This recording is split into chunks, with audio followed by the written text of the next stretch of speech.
International media में ये बात बहुत बुरी तरह से फैली है कि मोदी जी का उस वक्त वहां पर बुलाना, दुनिया को एक बड़ा पोस्टर बॉय बनाकर मोदी जी को इजराइल का दिखाना, ये पूरा का पूरा जो वार शुरू किया है, इसे इसमें जो है भारत इजराइल के साथ करके दिखाकर बाकी देशों को अपने साथ लाने की जो इजराइल ने कोशिश की है, ये एक नेगेटिव जो है इसका प्रभाव पड़ा है भारत के ऊपर।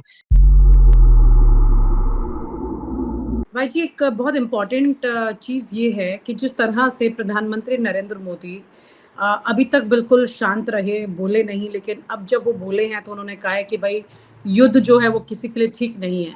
और यही एक न्यूट्रल लाइन थी जिसका इंतज़ार काफ़ी दिनों से किया जा रहा था, जिसमें आप अमेरिका के भी खिलाफ नहीं जाते हैं और ईरान के भी साथ में ऐसे खड़े होते दिखाई नहीं देते कि अमेरिका नाराज़ हो जाता है, क्योंकि आपको कूटनीतिक तरीके से अपनी बात कहनी है, लेकिन खामोशी बहुत लंबी रही। ये खामोशी तब टूटी है जब सबमरीन पर अटैक हुआ है, और वो सबमरीन जो कि आप ये समझिए जो युद्ध अभ्यास के लिए आई थी, भारत ही आई थी। मुझे याद है कि कई साल पहले मैंने भी ठीक इसी तरह के ईरान के ही युद्ध अभ्यास को मैंने देखा था, और बड़े शांतिपूर्वक सी सारी चीज़ें होती है, बहुत ब्यूटीफुल लगती है जब देखी जाती हैं। और जब आप मतलब उसमें होते हैं, जहाँ के पोत पर होते हैं, तो फिर आप देखते हैं, पता लगता है आपको। लेकिन अब जब जाते हुए ऐसा हुआ तो सोशल मीडिया पर बहुत ज़्यादा क्रिटिसिज्म हो रहा है कि भाई ये हमारे मेहमान थे, हमने अपने मेहमान के साथ ऐसे कैसे होने दिया। और नरेंद्र मोदी जी ने ये भी कहा है कि जो सीमाएं हैं उसका उल्लंघन नहीं होना चाहिए, ऐसा भी उन्होंने कहा है। तो ये बात अब उन्होंने कही है फाइनली, यानी कि अमेरिका, क्योंकि अमेरिका ऐसा नहीं है कि एक बार ऐसा हुआ हो, कई बार ऐसा हुआ है जब अमेरिका ने सिचुएशंस में कई बार दगा दिया है। मुझे याद है एक स्टोरी मैंने कई साल पहले की थी, जो कि न्यूक्लियर बनाने को लेकर थी, चाइना के न्यूक्लियर बनाने को लेकर, जो कि एटॉम इन गंगा करके नाम दिया था उस कार्यक्रम को।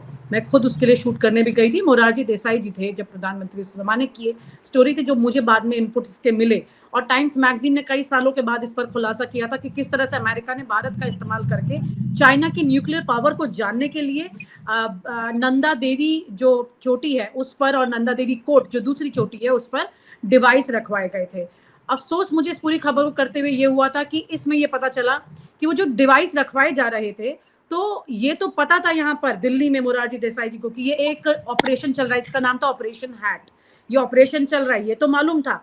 लेकिन इसमें क्या है एग्जैक्टली ये नहीं था मालूम, ये बिल्कुल मालूम नहीं था, क्योंकि जब वो यहाँ पर नंदा देवी के जो माउंटेन है उस पर जब वो मिसप्लेस हो गया, गुम हो गया, तब ये आफत मची और हमारे देश के प्रधानमंत्री इस बात को एक्सेप्ट भी नहीं कर पा रहे थे कि ये चीज़ थी। हालांकि जब ये टाइम्स मैगजीन में खुलासा हुआ तो उन्हें पार्लियामेंट में भी इस बात को एक्सेप्ट करना पड़ा था। पॉइंट ये है कि अमेरिका जो हमें बिल्कुल ट्रस्ट नहीं करता है सिचुएशंस में, और उनके दबाव में हम इतने, क्योंकि खुद अमेरिकन सब कह रहे हैं कि हम इसराइल के दबाव में आकर के क्यों ऐसा कर रहे हैं, इसराइल के लिए हम क्यों ऐसा कर रहे हैं। अलग अलग तरह की आवाज हर जगह से उठ रही है। ऐसे हमें हमारे देश के प्रधानमंत्री जी का स्टेटमेंट के बारे में आप क्या कहेंगे? ये देर से है, ये क्या है, कितना पहले आ जाना चाहिए था, क्या कहें इस पर? देखिए, सवाल ये है कि पूरी दुनिया के अंदर ये मीडिया के इंटरनेशनल मीडिया में ये बात बहुत बुरी तरह से फैली है कि मोदी जी का उस वक्त वहां पर बुलाना, दुनिया को एक बड़ा पोस्टर बॉय बनाकर मोदी जी को इजराइल का दिखाना, ये पूरा का पूरा जो वार शुरू किया है, इसे इसमें जो है भारत इजराइल के साथ करके दिखाकर बाकी देशों को अपने साथ लाने की जो इजराइल ने कोशिश की है, ये एक नेगेटिव जो है इसका प्रभाव पड़ा है भारत के ऊपर। और जहां तक सवाल उठता है कि आपने सबमरीन के लिए रोका या पास आने से आप रोक सकते हैं, तो वो आप नहीं कर सकते, क्योंकि अमेरिका के साथ आप बे का एग्रीमेंट साइन कर चुके हैं। और उस एग्रीमेंट के तहत अगर भारत किसी भी बेस का इस्तेमाल करना चाहता है और अगर वो भारत के बेस से कहीं पर हमला करना चाहता है, तब भी आप नहीं रोक पाएंगे। तो आप एक एग्रीमेंट कर चुके हैं। आप जनता को बहलाने के लिए, फुसलाने के लिए, समझाने के लिए कुछ भी कहें, मगर सच्चाई ये है कि गेम आपके हाथ से निकल चुका है। आप अमेरिका का विरोध कर ही नहीं सकते और इजराइल का विरोध आप कर ही नहीं पाए। इसे जस्टिफाई करने के लिए आप भले ही कुछ ना कुछ शगुफे जो है वो अपनी आईटी सेल के जरिए छोड़ सकते हैं, और आप बड़े आसानी के साथ जो है ये सारे काम कर सकते हैं कि आप मैनिपुलेट करके, लोग आपके साथ हैं, आप लोगों को, आपके साथ एक मजबूत सहयोग जो है जनता का मौजूद है और वो रहेगा। वो एप्स्टीन फाइल या एप्स्टीन जैसे कांड को अगर प्रत्यक्ष भी देख लेगा वो तब भी रहेगा, उसे कोई फर्क नहीं पड़ता है। ये साइकोलॉजी है, हम जानते हैं अच्छे से। तो वो एक मजबूत समर्थन होने के नाते शायद मोदी जी जो है वो किसी भी दबाव को झटक सकते थे, मगर इससे पहले ही खुशी के इवेंट मैनेजमेंट करके उन्होंने जिस तरीके के साइन किए हैं या करवाए गए हैं या जो कुछ हो रहा है, ये सब कुछ विनीता जी कंट्रोल से बाहर है। आप ना विरोध कर पाओगे, ना कोई एक्शन ले पाओगे, ना किसी को रोक पाओगे, ये कड़वी सच्चाई है।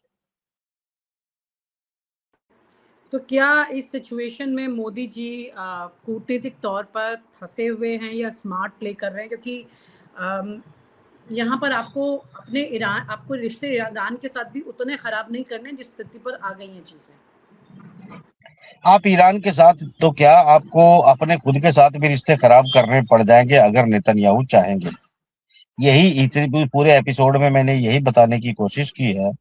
आप देखा कि एक यूएस की पार्लियामेंट में जो विरोध कर रहा था इस युद्ध का, अमेरिका के एक सीनेटर विरोध कर रहा था बाकायदा, उसको जब वहां के मार्शल्स घसीटते हुए ले गए, उसकी बाजू टूट गई। बाजू टूट अमेरिका के अंदर जो मागा वाले लोग हैं वो इस युद्ध का विरोध कर रहे हैं, मगर चूंकि ट्रम्प बुरी तरह फंसा हुआ है, वो खुद नहीं कर पाएगा विरोध। तो ये एक पूरा गेम है जो बाइबलिक के हिसाब से एक धर्म युद्ध मानकर वो लड़ रहे हैं, और पूरे अरब इलाके पर कब्जा करने के लिए पूरी दुनिया को थर्ड वर्ल्ड वार में लाकर तकरीबन 30 से 40% जिन्हें वो जो है इंसान नहीं मानते, जिन्हें वो पैरासाइट मानते हैं, उन पैरासाइटों को आपस में लड़ाकर और बाद में खुद उन पे बम गिर के खत्म करने की बात चल रही है। क्या बिल गेट के वो प्लान कि सूरज को 6 महीने के लिए ढक दिया जाए, मेडिसिन कुछ ऐसी बनाया जाए कि लोग हार्ट अटैक होके मर जाएं, ये सारी चीजें पॉपुलेशन कंट्रोल का मतलब है। जो वो दुनिया को मानते हैं कि ये दुनिया पैरासाइट है, वो इंसान मानते ही नहीं है, उन्हें मारने मराने के लिए जो है कंट्रोल करके पॉपुलेशन हाईटेक 6th जनरेशन और डिजिटल और न्यू वर्ल्ड ऑर्डर के साथ और न्यू तकनीक और न्यू इकोनॉमिक सिस्टम के साथ वो जीना चाहते हैं। तो ये बात जब तक समझेंगे तब तक दुनिया बहुत बड़ा हिस्सा वो निपट चुका होगा, और बहुत से मूर्ख मरने से पहले जश्न मना चुके होंगे, और बहुत से मूर्ख उनके सामने झुककर सलाम कर रहे होंगे। ये बात मैं सिर्फ कह सकता हूं और कहता आया हूं, इसमें कर मैं भी कुछ नहीं सकता मिलता जी। कि जो मजबूरियां इस वक्त तमाम दुनिया के पॉलिटिशियंस के सामने आके खड़ी हो गई हैं, उनसे निपटना बिल्कुल सरल नहीं, बिल्कुल आसान नहीं, और ये एवरीथिंग इज अंडर कंट्रोल है। हम धीरे धीरे युद्ध को एस्केलेट होते हुए देख रहे हैं, और ये अगर अगर नेतन्याहू, रोचाइड एम्पायर और ट्रंप जैसे लोगों को भारत पाकिस्तान और भारत चाइना के युद्ध की जरूरत पड़ी तो आप उसे भी मना नहीं कर पाएंगे।